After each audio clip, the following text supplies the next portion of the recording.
All right, great. So good evening, everybody. Happy Hanukkah.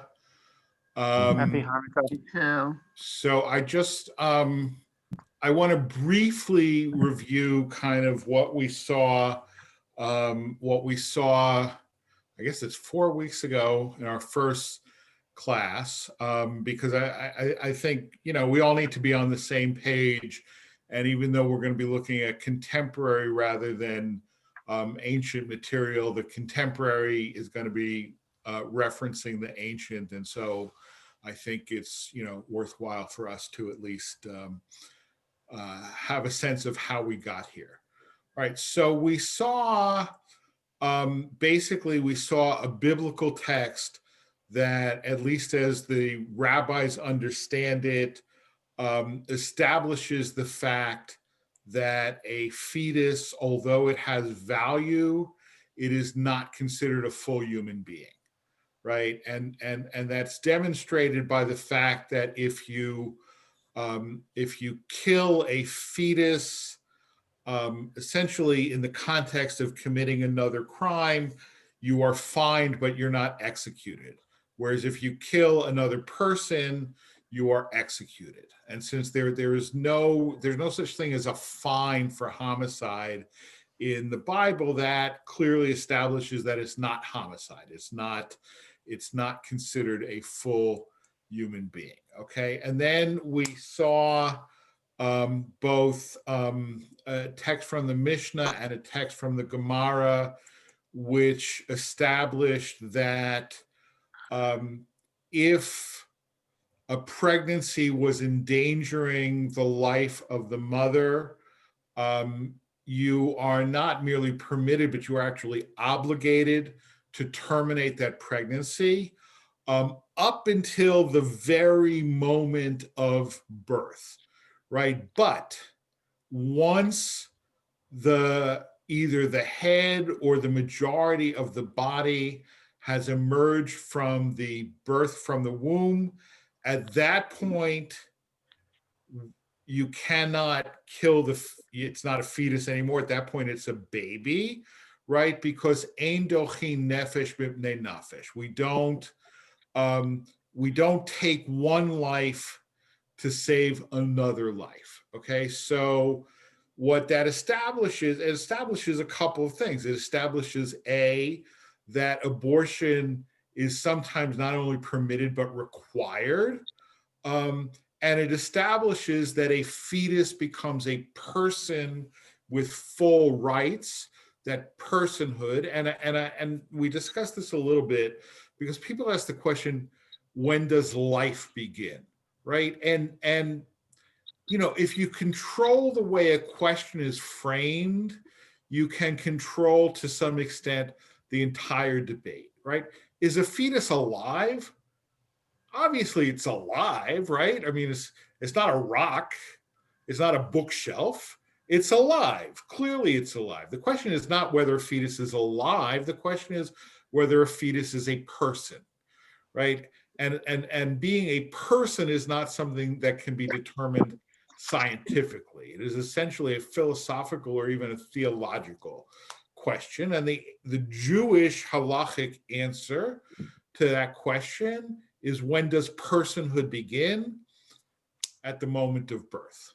Okay, so that's what we saw in terms of text. And then I gave a little bit more sort of background without us looking directly at any text, that the basic halachic rubric is ubar yerach imo. A fetus is considered a limb of its mother. A fetus is considered a part of its mother.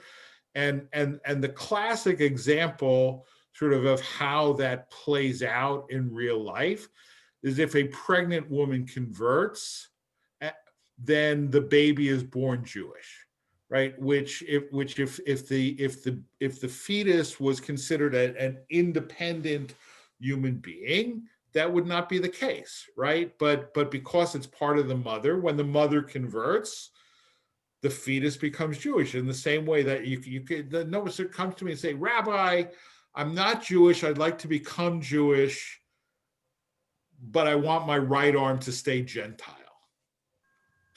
or maybe I want my left arm to stay Gentile so I don't have to put on tefillin, right? You can't do that, right? You can't.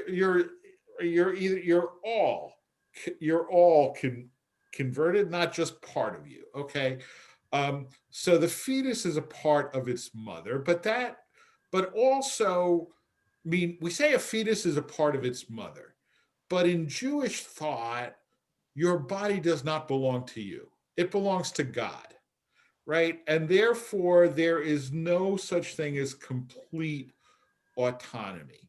And so, uh, and again, it's a question of framing. I mean, we tend to have these debates in society as if abortion is either murder or inconsequential, right?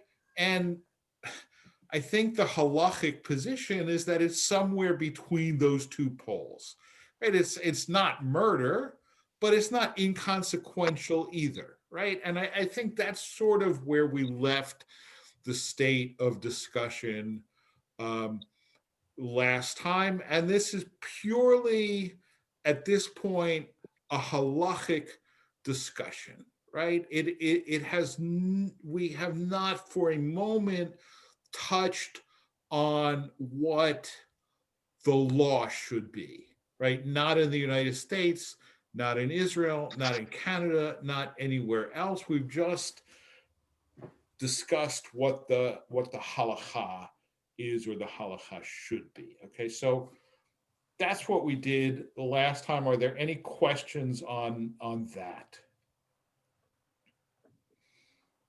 Good. All right.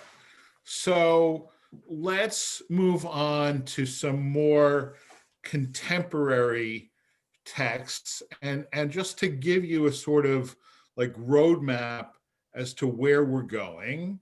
And because the first text was on the same sheet as the other text, some of you cheated and read ahead. But this is a responsum.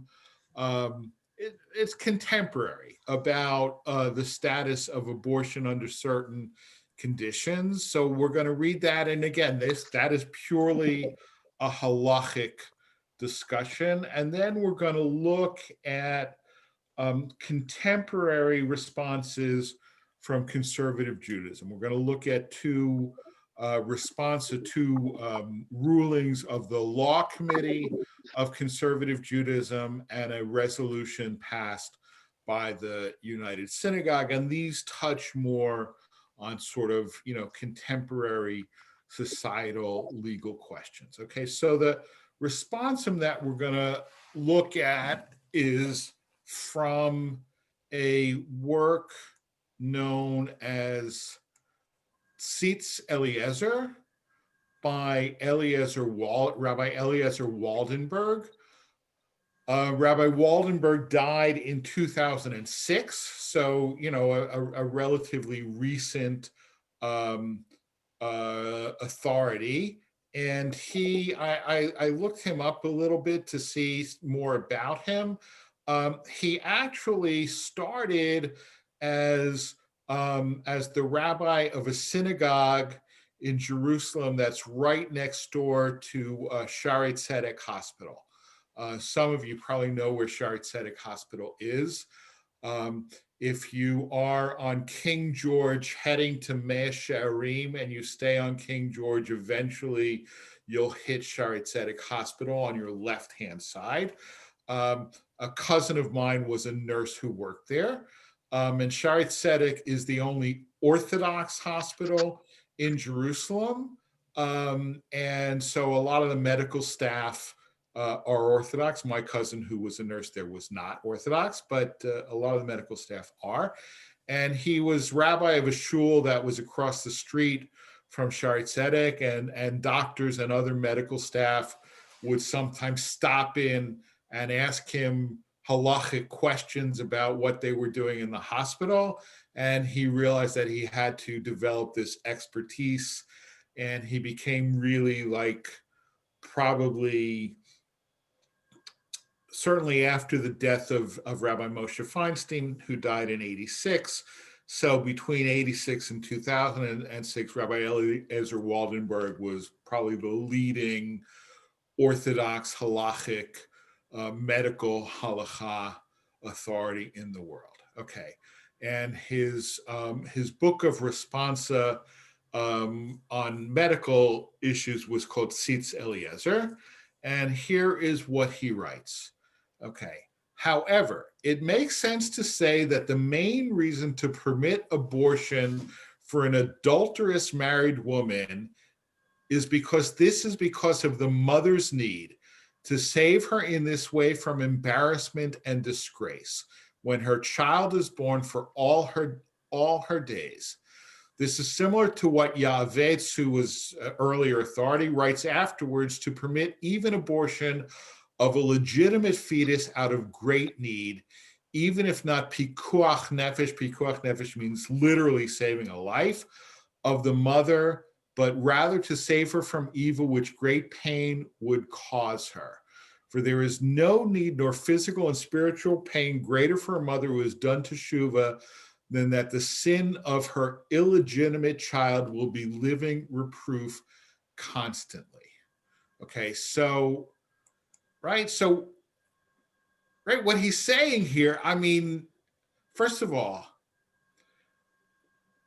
is this something that you would have expected to see? Right? I mean, this is a very liberal position, right? A woman has committed adultery and she's pregnant from her adulterous relationship and she wants to get an abortion. And Rabbi Waldenberg says, yes, you should allow her to get an abortion because it would be painful to her to be confronted with this child that is the product of her adulterous relationship, and that this psychological pain would be so great as to justify abortion, right? I mean, I think it's quite a remarkable statement, right? Because if the issue is psychological pain of seeing the child, there are other ways of dealing with that, right? Right? I mean, give the child to be adopted, right? And then you don't have to see the child, but you still have the knowledge of knowing that somewhere out there in the world is this child who was conceived in your adulterous relationship, right? And so, so Yaavetz says that,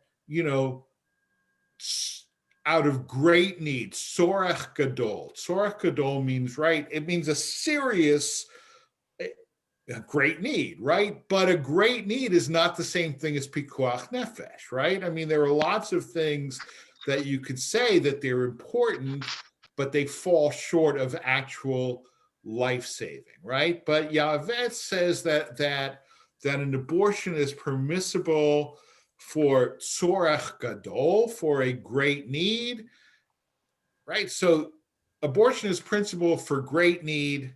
That's Yavetz.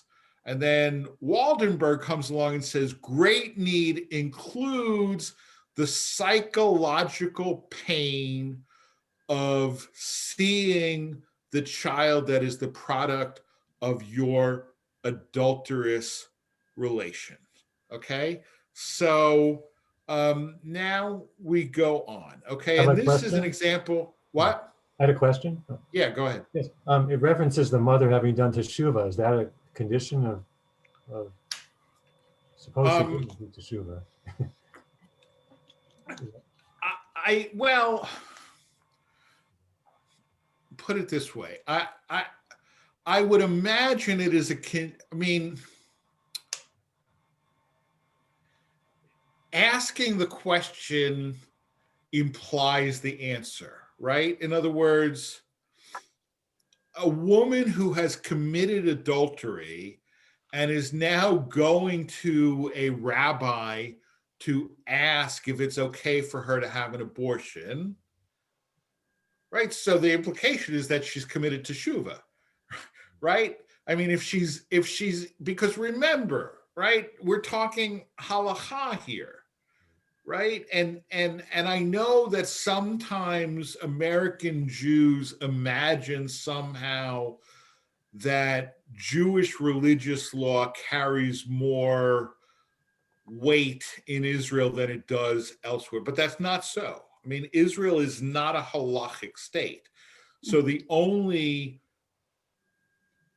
woman who would be going to a rabbi to ask about whether they can have an abortion would be an observant woman, right? So therefore, the presumption has to be that she committed teshuva, because otherwise Waldenberg wouldn't be faced with having to answer the question, because rabbis don't like to answer theoretical questions, right? I mean, just like courts don't answer theoretical questions, right? I mean, a court will say, well, that's an interesting question, but you don't have standing, so we're not dealing with it, right?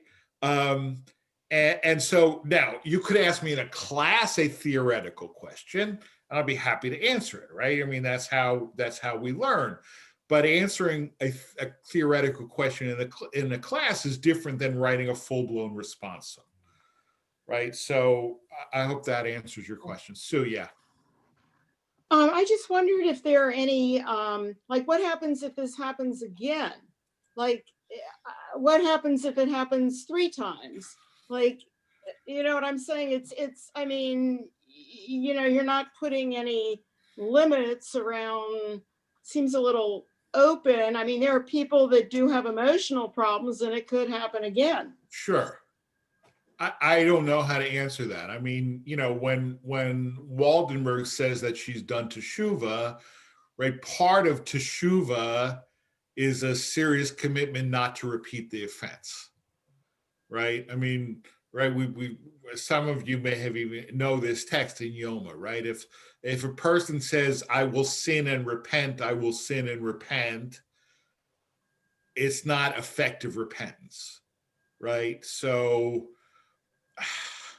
a serial adulterer who got pregnant several times and sought several abortions, I don't know. It's hard. I mean, I'm not saying it's impossible, but it's hard to really kind of imagine that would be a live question.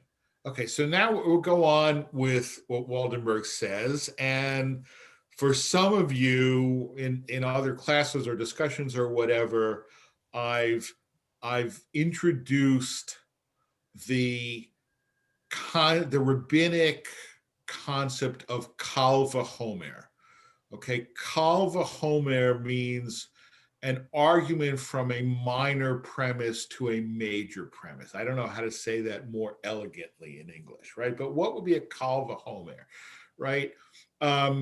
Let's assume that there is no explicit law saying you cannot kill your parent, right? But there is an explicit law saying you're not allowed to strike your parent, right?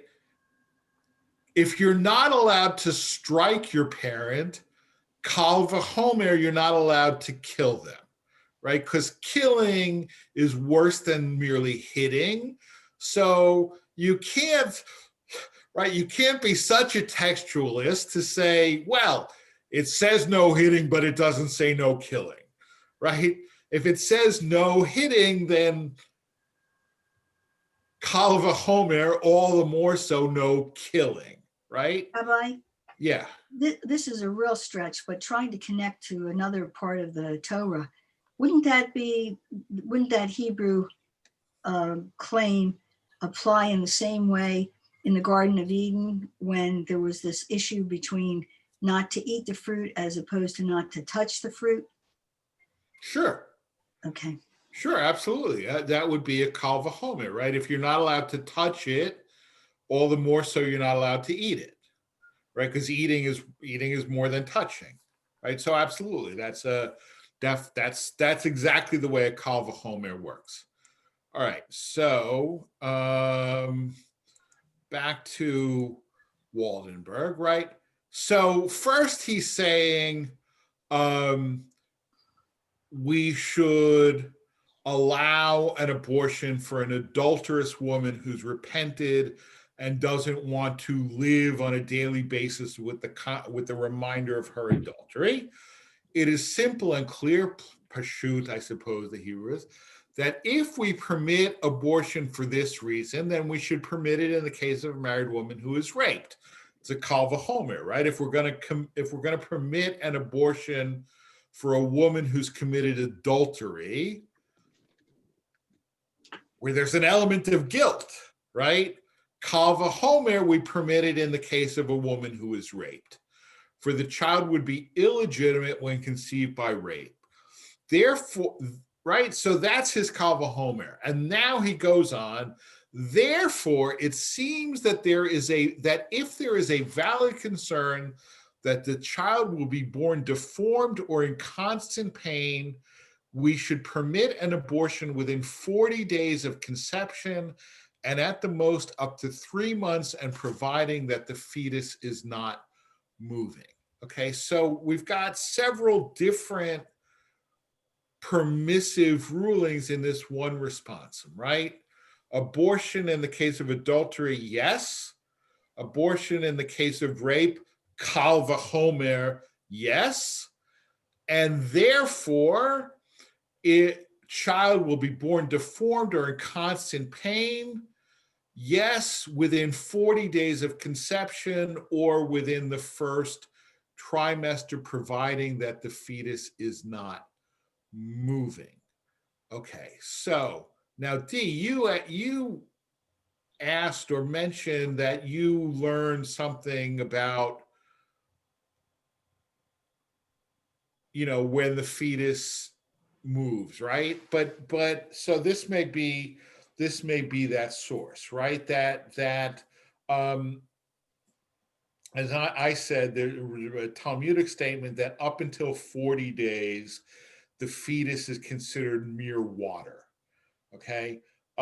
So Waldenberg is basically going to allow an abortion in the first trimester, at least for very broad reasons that fall far short of saving the physical life of the mother, right? He's going to allow it for cases of what I would call psychic pain, right? Because there has to be right? I mean, we established 4 weeks ago, there has to be a need, right? There has to be a need, right? A mere, and I have to say, I want to be really careful because I do not believe that women have abortions, certainly well into the pregnancy, for reasons of convenience, right? I mean, it is usually a serious decision, right? But so I think in general, women do not have abortions unless there is a case of great need, right? The question is, how do you define great need such that it halachically legitimizes the desire to have an abortion? And Waldenberg is quite liberal on this stuff. Okay, any questions or comments on this so far? I Yeah, just have a Toby. comment Yeah. in both these responses. They never say anything about the fact that they're also trying to protect the child from a mother who really is rejecting the child. They never go beyond the mother, but also the effect on the child, I think, needs a consideration, just to kind of put it all together. Right, but no, I see your point. I mean, first of all, I would say two things. One is, if it is simply like the well-being of the child, right, then you could rule that the woman has to carry it to term and then put it up for adoption, right? Yeah. the other thing is I think, and this may be a sort of type of legal formalism, right? But if we take seriously the statement that a fetus is a part of its mother, right, then the needs that have to be considered are the needs of the mother, period. I mean, the same way, and I know this is absurd, right? But suppose you had a I don't know, an illness that required your gallbladder to be removed, right? Well, maybe the gallbladder doesn't want to be removed, right? But the gallbladder has no independent interest at this point because the gallbladder is a part of you, right? And so similarly, and I think that the more I think about it, the more I think that that's what's going on here. In Yeah. the same way that, as we said last time, if a man dies and his wife is pregnant and his will says, I leave my estate to be split equally between all of my children, the fetus is not one of those children. The fetus does not come into a share of the estate because the fetus has no independent existence at that point. Okay? All right. Anybody else? All right. So let's go on to the next text. And this is the consensus statement on abortion by the Law Committee, the Committee on Jewish Law and Standards of the Rabbinical Assembly. I've spoken about the law, what we colloquially call the Law Committee before. And I've spoken about the Law Committee a lot since the beginning of the pandemic, right? Because the Law Committee is the body within conservative Judaism that deals with difficult halachic questions, right? And so now, having said that, its role is basically advisory, right? I mean, and we've been through this. I mean, there was a point where essentially, the Law Committee bottom line said we couldn't have Zoom services on Shabbat. Mhm. And I said, we're going to have Zoom services on Shabbat. And then the Law Committee saw that I was right and they were wrong, and they changed their position. And then I changed some of our practices to be more in conformity with what the Law Committee said. But, we've had a lot of sort of novel halachic questions that, your average pulpit rabbi has neither the time nor the expertise to rule on each one. And so the Law Committee sort of does the spade work. In the early 1980s, the Law Committee was dealing with abortion a lot. And so a number of different rabbis wrote responsa dealing with the question of abortion. And so what they did is they put together, and the Law Committee does this on occasion, a consensus statement, right? They take all of the different responses, sort of boil them down into one statement, and then vote on this. And this was adopted in 1983 by a vote of 16 in favor, 1 abstention, and 1 no vote. Now, I knew a few of the rabbis who were on the Law Committee at that time personally, more of them by reputation. And the one rabbi who voted no was Rabbi Philip Segal, and the one who abstained was Joel Roth. Rabbi Roth is still active. still teaches Talmud at JTS.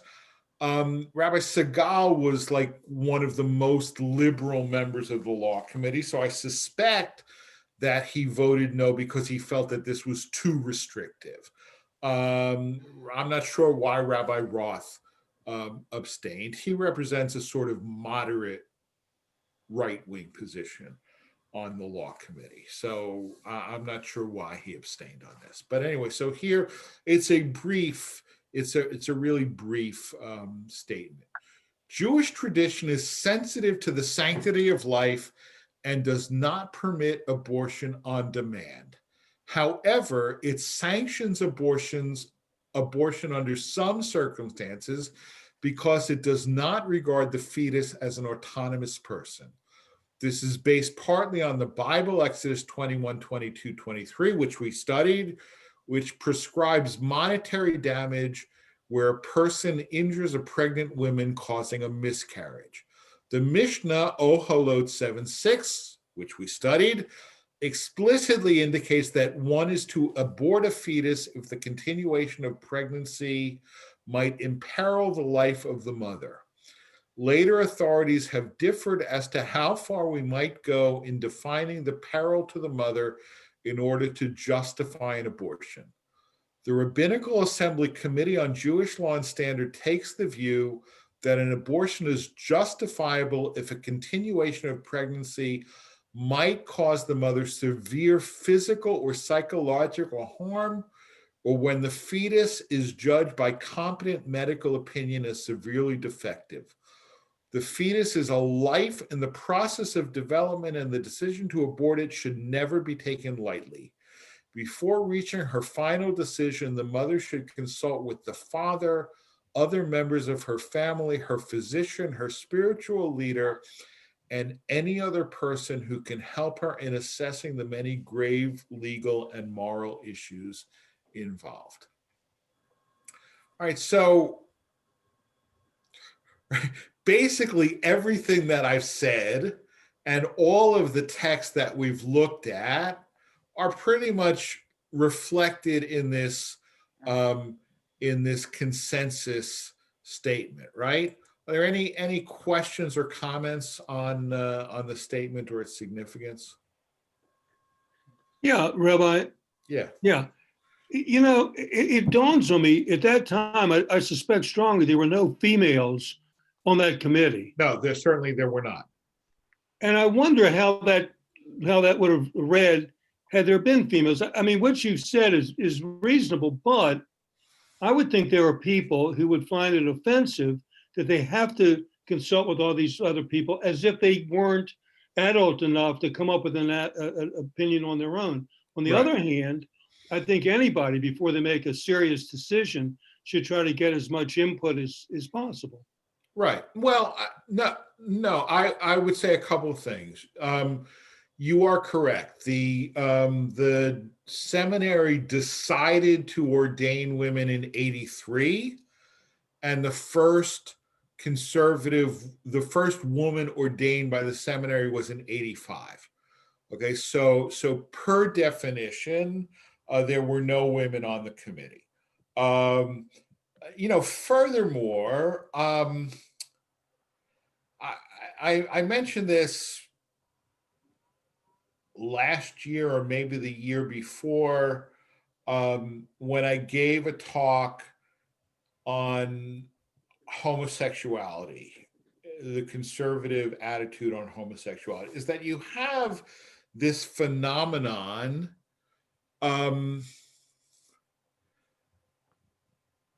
that the way progress seems to work is that groups of people are making decisions about others, right? In other words, you had 25 male rabbis deciding whether women could be rabbis, right?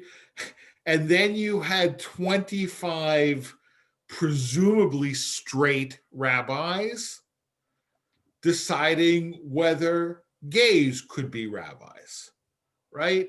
And you know, at a certain point, or just not about, you know, ordination, right? But we have, you know, we have 25 cisgender rabbis deciding issues about trans people, right? There are women on the law committee. I, I, I don't know for sure. I'd have to look at the roster, but there are probably gay people on the law committee. There are no trans people on the law committee, right? So it's, you know, the process is always a step behind, right? I mean, in the same way that, you know, an all-white court, right, decided Dred Scott or Plessy v. Ferguson or Brown versus Board of Education, right? I mean, that's just kind of, I mean, it's a real problem. It's a huge problem, but I don't know, you know, if you are in a system that is a legal system that works at least partly on precedent, I don't know how you get around that. But You know, other than by acts of empathy, right? But you know, asking yourself, how would this sound to me if I were a woman, is not the same thing as having an actual woman's perspective. I agree with you. D.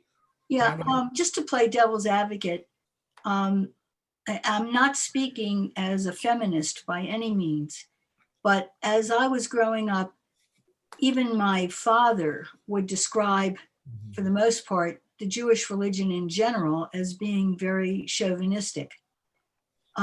Whether that's accepted or not, playing devil's advocate, I think what you've shown by the citations is very liberal, with the exception of the statement about a woman having to consult a variety of people about a decision that should be her own.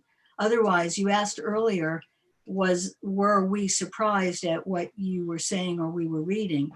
And from my perspective, I was very surprised, because I think it's very liberal. And if it's based biblically, it's very much ahead of the times. Right. Well, I agree with you. Although, again, I mean, this law committee statement is still essentially a statement of halakha, right? It's not saying the woman should or the woman must. I mean, the woman must or the law should require, right? It's stating, you know, in other words, you as a congregant have the autonomy to decide whether or not to ask me a question, right? I mean, and, you know, looking at this screen, many of the people whose faces I'm looking at have, over the course of the last 8.5 or so years, asked me questions, right? Sometimes they've called me from the supermarket to ask me questions, right? Or whatever. Now, that's a decision you made, right? There's no, you know, policeman standing over your shoulder forcing you to do that, right? And so if somebody were to, right? It's kind of a circular argument, right? But if somebody were to ask me, you know, Rabbi, how should an observant Jewish woman decide whether or not to have an abortion? Consulting her rabbi would be one of those steps. Would I favor, you know, a law that says, you know, a woman needs a permission slip from her rabbi, priest, minister, or imam in order to get an abortion? No. But, you know, internally, that's something that, you know, a woman ought to do. Yeah, Mike. How does I'm sorry, I'm stupid, but how does a rabbi get on the law committee?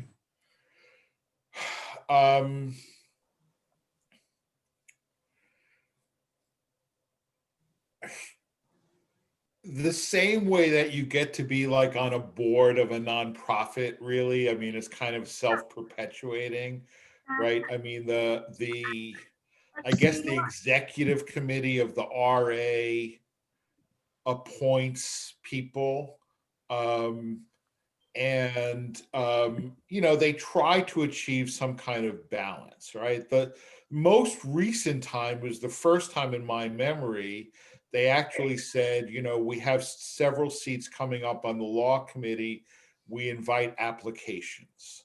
But they didn't say gay applications or woman applications or trans applications. No, but they did say applications, and they do.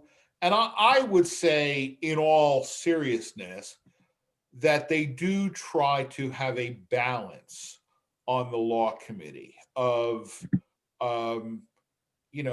liberal, conservative, male, female, straight, gay, pulpit, non-pulpit, which was not always the case. I mean, certainly not, in terms of women or gays, but even in terms of pulpit rabbis. I mean, I mentioned Joel Roth before, okay? And I've mentioned him before.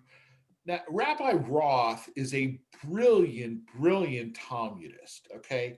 But he has spent his entire career as a professor at JTS, okay? And from my perspective, his teshuvot, if there is a sort of overwhelming, like a typical Roth teshuva, is going to be extremely cogent, extremely logical, and absolutely impossible to put into practice in the context of a typical conservative synagogue, right? It could be put into practice at 3080 Broadway, but pretty much nowhere else, okay? And so when you had a law committee that was top heavy with Talmud professors, and so, I mean, I actually applied to be on the law committee, was totally unsurprised when I did not get on. But I said in my application, look, I don't know Talmud as well as most of the members of the law committee, but I've been a Hillel rabbi, a pulpit rabbi, and an academic. And I think I bring a lot of practical experience. And there doesn't have to be me. There are more pulpit rabbis on the law committee than there used to be, right? But it's an internal process. It's appointed by the executive committee. But they're appointed. It's not something you volunteer for, and you have to apply it. Now you can apply now, right? Rather than it all being done behind closed doors. Correct. But it's still decided by a bunch of old white guys and gals. There are women that are on the. Oh yeah, I mean, actually, the current head of the law committee is a woman. Okay, so yeah, and we had, I mean, the RA's has already had a female executive director and several female presidents. So all right, that's not an issue. All right, let's go on to the next text.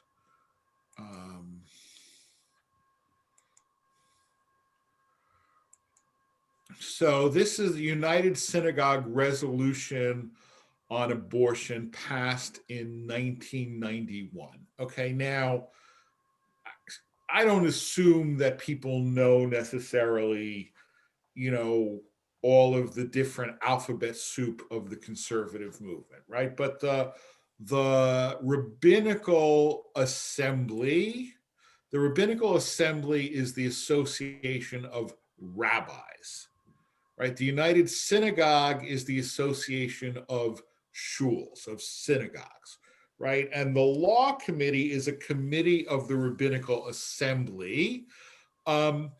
And in order to be a member of the law committee, you have to be a member of the Rabbinical Assembly. But the way it works is that of the 25 members, 15 are appointed by the Rabbinical Assembly. 5 are appointed by the United Synagogue, but the United Synagogue can only appoint conservative rabbis. And 5 are appointed by JTS, which is the seminary, which again can only appoint conservative rabbis. But then there are also non-voting observers, right? Like there are a couple of cantors who can't vote, but they participate in deliberations. United Synagogue has a couple of lawyers, who are lay leaders of conservative shuls who can't vote but participate in deliberations. Okay, so now the United Synagogue and the RA are separate organizations, but they are growing closer because they now share a CEO. Okay, Jacob Blumenthal is the CEO of both the Rabbinical Assembly and the United Synagogue. Okay, how that works, I have thoughts about that has nothing to do with how I think about Rabbi Blumenthal, who I like and respect, but whatever. Will they merge? They may eventually. I don't know. But anyway, so the United Synagogue is the association of shuls. So they don't make halachic decisions, right? They make policy decisions. Okay. So this was passed in 1991 at the United Synagogue Convention. Whereas Jewish tradition cherishes the sanctity of life, even the potential of life which a pregnant woman carries within her, and whereas under certain unfortunate circumstances, such as when the life or health of the mother are in jeopardy, Judaism sanctions, even mandates abortion, although Judaism does not condone or permit abortion for contraceptive purposes, and whereas Judaism does not believe that personhood and human rights begin with conception, the premise that personhood begins with conception is founded on a religious position which is not identical with Jewish tradition. And whereas under special circumstances, Judaism chooses and requires abortion as an act which affirms and protects the life, well-being, and health of the mother, and whereas to deny a Jewish woman and her family the ability to obtain a safe legal abortion when so mandated by Jewish tradition is to deprive Jews of their fundamental right of religious freedom. Now, therefore, be it resolved that the United Synagogue of Conservative Judaism continues to affirm its strong opposition to any further weakening, limitation, or withdrawal of the 1973 Supreme Court decision of Roe v. Wade, and be it further resolved that the United Synagogue of Conservative Judaism, in light of the recent Supreme Court decision, I'm not sure what decision that's referring to, and the efforts of the US government to limit the choices available to most Americans, must be diligent in the efforts to safeguard and preserve the full personal and religious freedom given to the American people, and be it further resolved that the United Synagogue of Conservative Judaism opposes any legislative attempt through constitutional amendments, the deprivation of Medicaid, family services, and or other current welfare services to weaken the force of the United States Supreme Court decision permitting choice, and be it further resolved that the United Synagogue of Conservative Judaism encourages the various provinces of Canada and the Canadian government to preserve the rights of all women to legal abortion. Okay, because there are Canadian synagogues in the United Synagogue as well. So thoughts or comments, questions on? I have a question. Yeah. I have a question. You, again, I do not remember the Hebrew statement, but you have often explained, excuse me, that Sure. There is Jewish law and then there is constitutional law, American law. Right. And that regardless, wherever Jews live, the obligation is to abide by the law of the land. Right. Am I quote? I mean, I can't. Right. Dina de Machuta Dina. Absolutely. Right. So if in fact, God forbid, Roe versus Wade is overturned, where does that put a Jewish woman?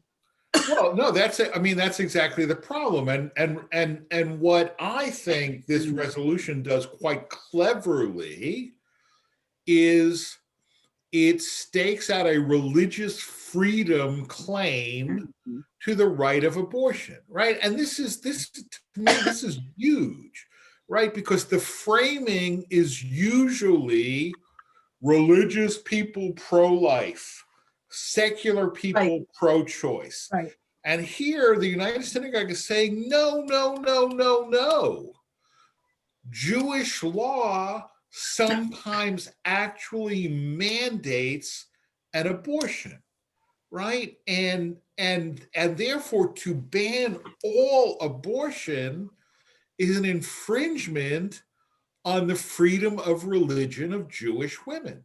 But the fact is that my confusion or my dilemma is, if in fact we are, I'm not even talking about being an Orthodox Jew, if we believe in following as much Jewish law as we know, but we also understand and believe that we have constitutional rights, basically, are we saying that we have to break the law if something happens under Roe versus Wade? Right. Well, I mean, I would say that the following, that's why it's important that we not allow Roe v. Wade to be overturned, right? Or that there's a. But that's begging my question. No, let me, you know me well enough to know that I have to think out loud. Okay. Right. So as a general rule, you have to follow the law of the land, right? You are not required to follow the law of the land if the law of the land requires you to break Jewish law, right? I mean, if there was a law that said everybody has to eat a slice of ham on December 25th, right? We would not have a Jewish religious obligation to follow that law, right? In fact, we would have a Jewish religious obligation to evade that law, but not at the cost of our life, right? I mean, if there's a policeman standing over you with a gun saying, eat that ham or I'm going to shoot you, eat the ham.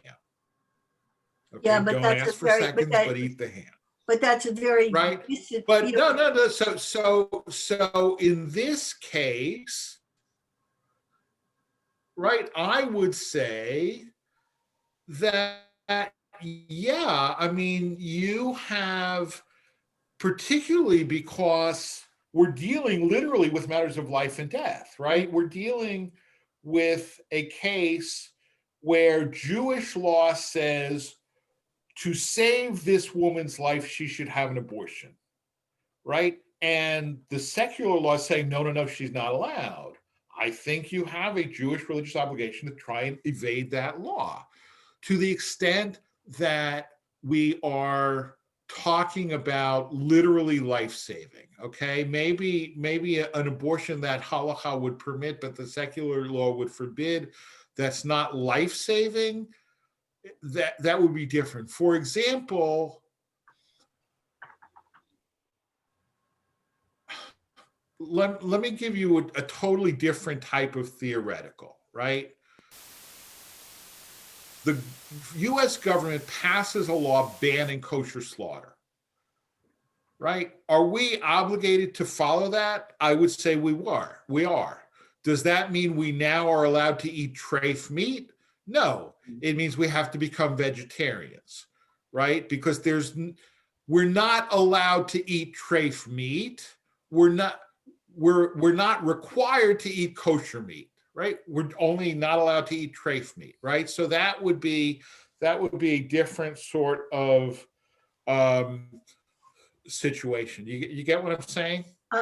I'm very respectfully, your responses are not getting at my dilemma. I mean, thank God I'm not going to have to worry about abortion. I hope not at this stage in my life. But what I'm saying is, if in fact Roe versus Wade is overturned and there is no no circumstance under which an abortion is allowed, and I'm bleeding to death and I will die unless there is an abortion done.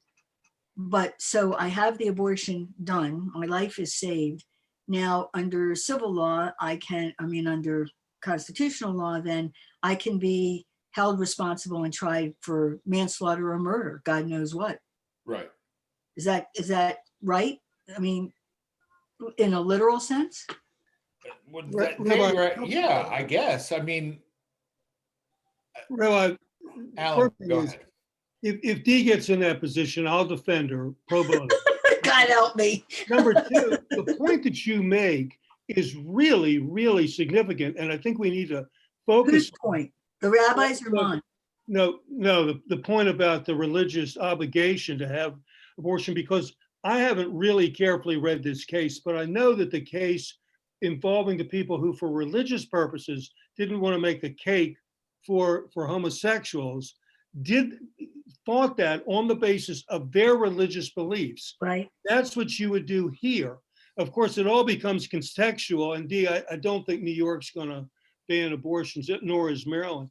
But the fact of the matter is, I think that's a very, very powerful argument under the right circumstances. Right. And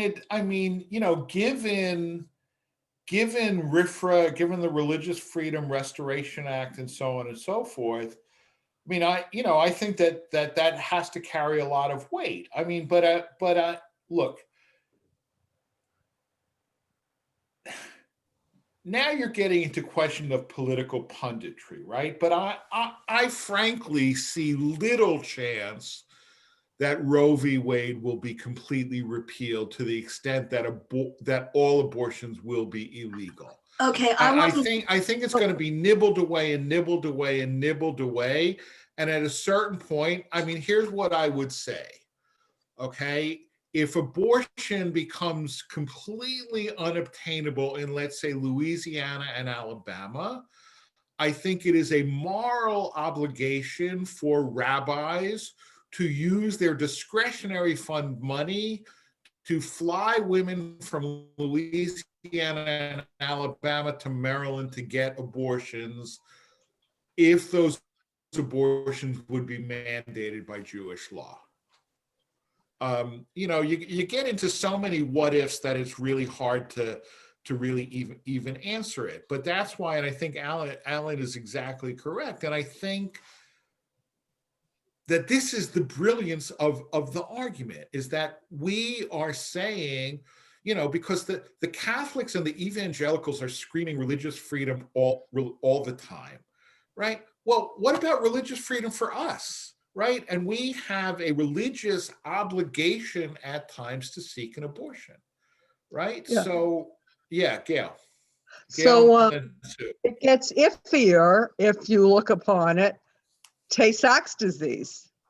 All of a sudden, that doesn't protect the mother right immediately, but certainly, in a year and a half, it's going to become a psychological issue. Right. Well, I didn't mean to fixate on Roe versus Wade. What I'm really moving towards under this umbrella is something that happens cyclically, going all the way back to polio vaccine, et cetera, et cetera. But these kinds of issues are going to come up with the vaccine now. Absolutely. If in fact it becomes a mandate because hundreds of thousands of us are dying, and then this issue of religious freedom or whatever is going to play hard with, especially with kids going to school. Right. No, look, that's absolutely correct. It's an area where I have no specific particular expertise, right? And I would say this: there is no possible reading of Jewish law that would allow you to claim a halachic opposition to getting a vaccine. Having said that, the courts are not supposed to delve into the correctness of a religious claim, only the sincerity of a religious claim, right? So if you sincerely believe that Judaism forbids you from getting this vaccine, even though you are wrong, You know, so look, again, I'm not a lawyer, okay? So I don't want to turn this into a seminar on First Amendment jurisprudence because it's just not my area of expertise. Rabbi, I will say this though, the religious freedom often, where the court has gotten this frequently, when people who for religious beliefs that you can't have medical procedures done, Sure. Christian Scientists and the like. And I will tell you, because the judge I worked for took those very, very seriously, and they were always contextual. But if it comes down to the life of a person versus what I'm going to call for this purpose, an abstract an abstract religious belief, the court does have the power to order it and does and has Right. from time to time. Right. All right. Stu, did I call on you?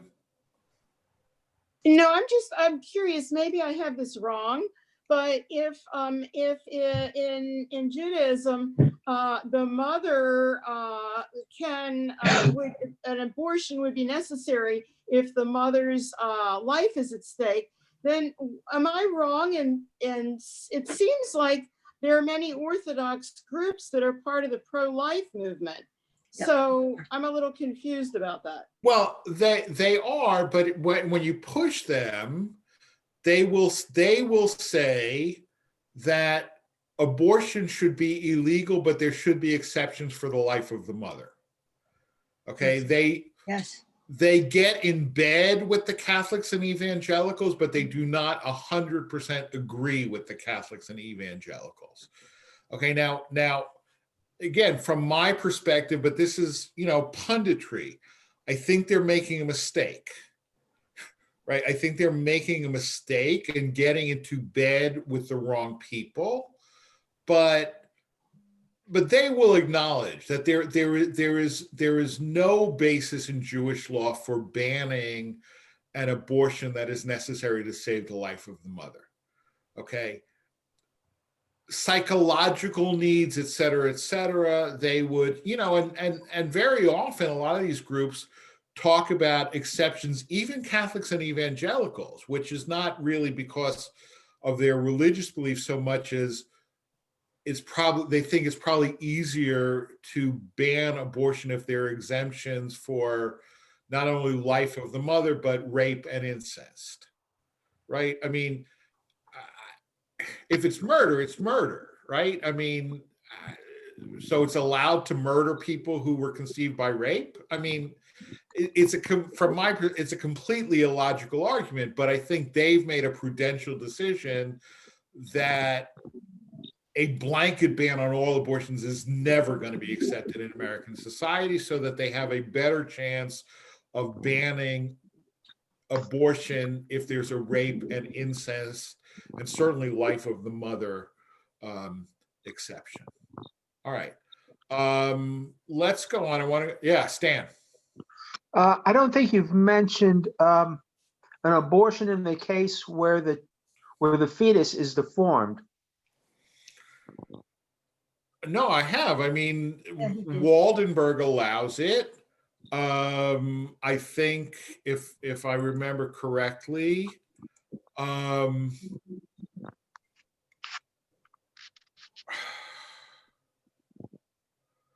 right. I mean, this resolution does not specifically say that. Waldenberg definitely says that. That becomes all right. Now here is where Dee's question or demurrer becomes relevant, because Waldenberg would allow you to have an abortion in case of a deformed fetus. Waldenberg would not require you to have an abortion, right? And you can make a First Amendment claim that the government should allow you to do anything that Judaism requires you to do, right? you cannot make a claim that the government should allow you to do anything that Judaism permits you to do, right? For example, if you are Sephardic, according to halakha, if you are Sephardic, you can have more than one wife. Good luck going to court and suing for your right in the state of Maryland to have more than one wife because my religion allows it, right? I actually know someone. Gornish Telfin, right? So Judaism might allow you to have an abortion in the case of a deformed fetus. That's not a First Amendment claim, right? There's no First Amendment right to do everything your religion allows. There's arguably a First Amendment right to do everything your religion requires, okay? And that's the difference. When we're, right, halakha is one thing, civil law is another, right? Sometimes they intersect, but not always, okay? So, you know, which is why as a matter of law, I'm basically 100% pro-choice, right? Because I think that these decisions are best left up to the mother and whoever she wishes to consult, right? But it doesn't mean, and this is a great segue to the next text, so thank you, Stan. It doesn't mean that we have an obligation to agree with any particular decision. Okay, so I know we're running late, but this is a short text and I do want to finish this. Okay, so in 1991, this is a resolution of the Rabbinical Assembly called the Politics and Halakha of Abortion.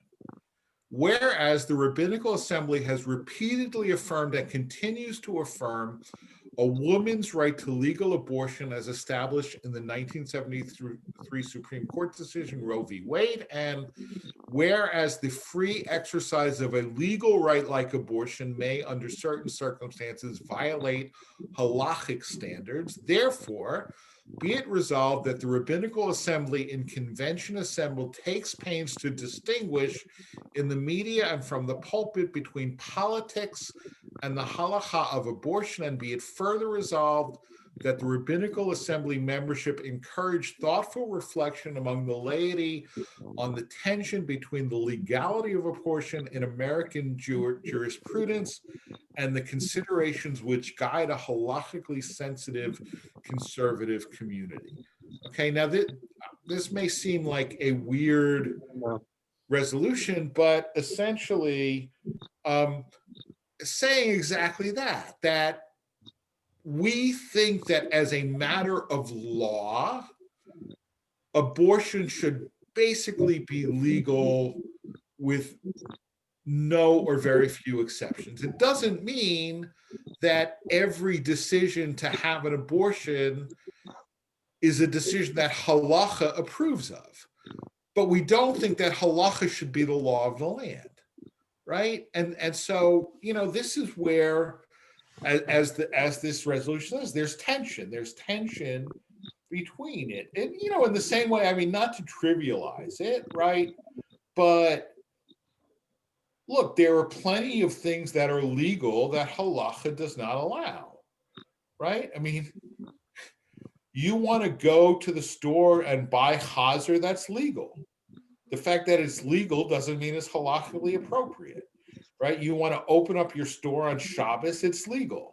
Doesn't mean it's halachically appropriate, right? I mean, there are all kinds of things that are legal, should remain legal, that halakha does not countenance, right? All right, any questions or comments? No.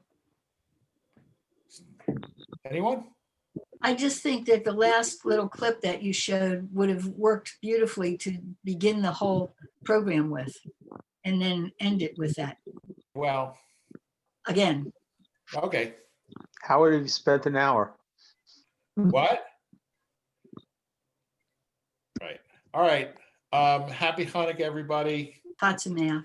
Thank you for sticking around. If you have any questions or comments, shoot me an email. Rabbi, Happy thank you. Hanukkah. It was interesting. Huh? I said, thank you. That was interesting. All right, thanks a lot. Good night, folks. Good night. Happy Bye. Hanukkah. Happy Hanukkah, everyone.